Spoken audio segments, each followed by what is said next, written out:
Watch your parents have कभी एक ही है 2 crore in cash. दोस्तों नमस्कार। क्या कंटेंट क्रिएशन का मतलब अब सिर्फ गाली गलौज और अश्लीलता फैलाना रह गया है? क्या सोशल मीडिया पर वायरल होने के लिए शर्म, संस्कार और सभ्यता को बेच देना जरूरी है? क्या करोड़ों कमाने के लिए माँ बाप, परिवार और निजी अंगों का जिक्र करना एक ट्रेंड बन चुका है? और सबसे बड़ा सवाल, क्या भारत के लोग अब इसे नॉर्मल मानने लगे हैं? इस वीडियो में हम आपको दिखाने जा रहे हैं कि कैसे कुछ बड़े कंटेंट क्रिएटर्स और इन्फ्लुएंसर ने सोशल मीडिया को गंदगी का अड्डा बना दिया है। ये जो कॉमेडी कंटेंट के अंतर्गत ऐसी अब्यूजिव लैंग्वेज को, ऐसे हर हदों को के दायरों को पार करते हुए अगर कंटेंट बनता है, वो देश को स्वीकार्य नहीं है।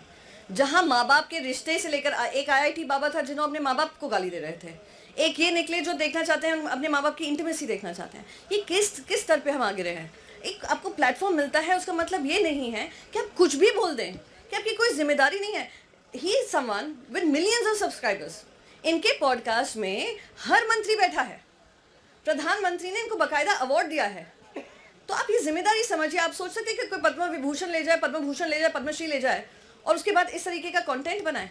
तो मैं IT कमेटी में इसकी बात उठाने वाली हूँ। ये वही लोग हैं जो खुद को इन्फ्लुएंसर कहते हैं, लेकिन असल में ये समाज को सिर्फ गटर की ओर धकेल रहे हैं। ये वही लोग हैं जो अपने पॉडकास्ट और शोज में बेहुदा बातें कर रहे हैं, गालियां दे रहे हैं और इससे डार्क ह्यूमर कहकर बच निकलने की कोशिश कर रहे हैं। लेकिन अब वक्त आ गया है कि इनको एक्सपोज किया जाए। अब बात करते हैं उन 3 चेहरों की जो पिछले कुछ दिनों में सोशल मीडिया पर चर्चा का विषय बने हुए हैं। ये लोग इंस्टाग्राम, यूट्यूब, पॉडकास्ट के जरिए करोड़ों की कमाई कर रहे हैं, लेकिन इनका असली चेहरा क्या है? इनका कंटेंट एंटरटेनमेंट है या नीचता की पराकाष्ठा? इनका इरादा हंसाना है या समाज को बिगाड़ना? आइए एक एक कर समझते हैं आज के इस वीडियो में। फर्स्ट, रणवीर इलाहाबादिया, सनातन का चोला और गंदगी से भरा दिमाग। रणवीर इलाहाबादिया नाम तो सुना ही होगा। ये वही इंसान है जो स्पिरिचुअलिटी और सनातन धर्म की बातें करते हैं, लेकिन इनकी असलियत कुछ और ही है। इनके पॉडकास्ट में जिस तरह की बातें होती हैं वो सुनकर शर्म भी शर्मा जाए। माँ बाप की प्राइवेट लाइफ पर बेहुदा सवाल। इस इंसान ने अपने पॉडकास्ट में एक कॉन्टेस्टेंट से पूछा कि क्या उसने अपने माँ बाप को करते हुए देखा है, और इतना ही नहीं, उसने आगे बढ़कर कहा कि वो उसमें शामिल भी होना चाहता है। क्या ये कॉमेडी है? क्या ये कूल है? या फिर ये मानसिक दिवालियापन का सबसे घटिया उदाहरण है? गंदगी पर करोड़ों का दांव। यही नहीं, रणवीर ने एक कंटेस्टेंट से सीधे 2 करोड़ का ऑफर दिया कि वो उसके साथ गंदे काम करें। सोचिए, करोड़ों कमाने के बाद भी इस इंसान की सोच कितनी गिरी हुई है। वियर बाइसेप्स का चोरी का खेल। आपको जानकर हैरानी होगी कि इस इंसान ने लोगों से लेकर सवाल तक एक विदेशी शो से चोरी किए हैं। तो सवाल ये है कि अगर इसका खुद का कोई ओरिजिनल टैलेंट नहीं है तो ये इन्फ्लुएंसर कैसे बना? रणवीर इलाहाबादिया ने इमेज बिल्डिंग और पब्लिक रिलेशंस का ऐसा जाल बुना कि लोग इसे सभ्य और समझदार समझने लगे। लेकिन अब इसका असली चेहरा सबके सामने आ चुका है, मगर सवाल ये है कि इसे अभी तक बचाया क्यों जा रहा है? Second, Apoorva Makhija, the rebel kid या फुहड़ता की रानी। अपूर्वा मखीजा खुद को रिबेल किड कहती हैं, लेकिन असल में ये इंस्टाग्राम और यूट्यूब पर फुहड़ता और बेशर्मी की ब्रांड एम्बेसडर बन चुकी हैं। शादी के लिए मर्द की साइज की डिमांड। इसने अपने शो में कहा कि उसे 6.4 इंच लंबा लड़का चाहिए और उसके पैंट के अंदर भी कम से कम 6 इंच का होना चाहिए। सोचिए, ये वही देश है जहाँ महिलाओं को देवी का दर्जा दिया जाता है, लेकिन अब खुद कुछ महिलाएं अपनी भाषा और सोच से स्तरहीनता का नया रिकॉर्ड बना रही हैं। इसने एक कॉन्टेस्टेंट से पूछा कि क्या उसने अपनी माँ के अलावा किसी और महिला के निजी अंग देखे हैं? क्या ये लिबरल फेमिनिज्म है? क्या ये प्रोग्रेसिव थिंकिंग है? या फिर बेशर्मी और फुहड़ता का सबसे बड़ा नमूना है? फीमेल एम्पावरमेंट के नाम पर गंदगी। ये सिर्फ अपूर्वा मखीजा तक सीमित नहीं है। आज के सोशल मीडिया पर कई ऐसी लड़कियां हैं जो कपड़े उतार कर व्यूज कमा रही हैं और इसे फीमेल एम्पावरमेंट का नाम दे रही हैं। क्या इनके माता पिता को ये सब देखकर शर्म नहीं आती, या फिर सबने पैसे को संस्कारों से ऊपर रख दिया है? थर्ड चेहरा है समय रैना। गाली ही उसकी पहचान है। समय रैना को पहले लोग एक मजेदार कॉमेडियन के रूप में जानते थे, लेकिन धीरे धीरे पता चला कि उसकी कॉमेडी का मतलब गालियां, अश्लीलता और नंगई के अलावा कुछ भी नहीं है। शो में गालियों की बरसात। जिस शो में अपूर्वा और रणवीर की असलियत खुली, उसी शो में समय रैना भी धारा प्रवाह गालियां दे रहा था। गाली देना अब कॉमेडी है, गाली देना अब कूल है। क्या यही भारतीय युवाओं का सेंस ऑफ ह्यूमर है। पोर्न शूट करने की इच्छा इसी शो में समय रैना ने कहा कि अगर उसके शो में कोई पोर्न शूट कर दे तो मजा आ जाएगा। क्या इस तरह की बातें अब एंटरटेनमेंट कहलाएंगी? एक पत्रकार पिता का बेटा, मगर पत्रकारिता से दूर समय रैना के पिता राजेश रैना एक प्रतिष्ठित पत्रकार हैं। लेकिन क्या उन्होंने कभी ये सोचा होगा कि उनका बेटा कॉमेडी के नाम पर सिर्फ गाली गलौज और बेशर्मी बेचने लगेगा? अब सवाल सिर्फ समय रैना, अपूर्वा मखीजा या रणवीर का नहीं है। सवाल ये है कि हम इन्हें कब तक सहेंगे? क्या अब गालियां, अश्लीलता और बेहुदगी ही कंटेंट क्रिएशन कहलाएगी? क्या हमारे देश में अब कला और संस्कृति का मतलब गंदगी और गाली हो चुका है? आज पूरा देश इन लोगों से एक ही बात कह रहा है, शट अप। अब फैसला आपका है, आप इन्हें सपोर्ट करेंगे या इनके खिलाफ आवाज उठाएंगे? नीचे कमेंट बॉक्स में जरूर बताइए। ऐसी ही नॉलेजेबल और इन्फॉर्मेटिव वीडियोस के लिए हमारे यूट्यूब चैनल को सब्सक्राइब करना मत भूलिएगा। वीडियो देखने के लिए बहुत बहुत धन्यवाद।